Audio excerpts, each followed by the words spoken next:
You rule you, I rule me.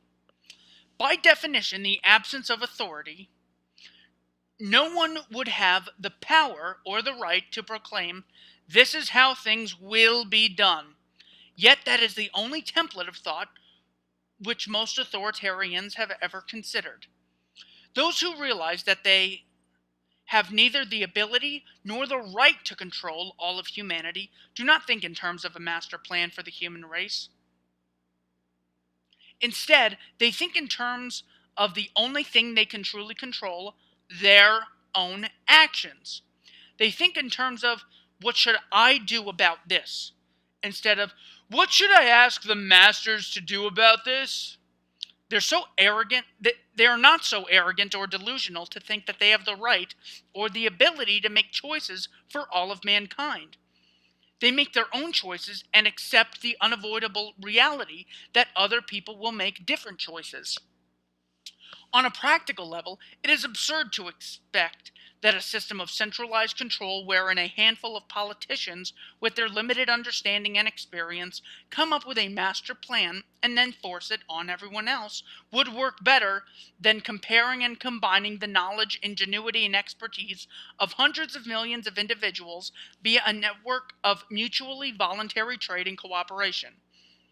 No matter what the goal is, whether it is food production, road building, protection against aggressors, or anything else, the ideas that come from the chaos of millions of people trying different inventions and solutions will always be better than the ideas which a handful of politicians will come up with.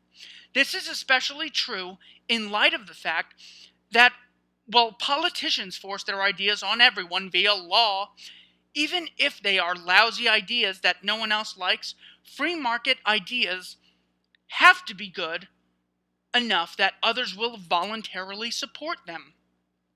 Despite the amazing prosperity already created by the relatively free anarchistic trade and mutual cooperation, the thought of people coexisting without all of them being controlled and regulated by some master plan is still incomprehensible to most statists. Most statists have never even begun to contemplate the possibility of truly being in charge of their own lives. Everything about modern authoritarian society trains people to be loyal subjects of a system of control instead of training people to do or what they should be, sovereign entities, figuring out for themselves, interacting with others as equals, answering only to their own conscience above all else, answering to their own conscience above all else. To most, the idea of a world where they are the ones who have to solve problems, settle disputes, help those in need, protect themselves and others, without being able to run to an all-powerful authority, instead is a completely foreign and terrifying concept. They love to advocate authoritarian solutions, but they do not even want to be in charge of themselves, much less to be personally responsible for making society work. And their belief in authority is what they use to attempt to evade that responsibility and avoid the realities of life. The life of a caged animal is, in many ways, easier than life in the wild.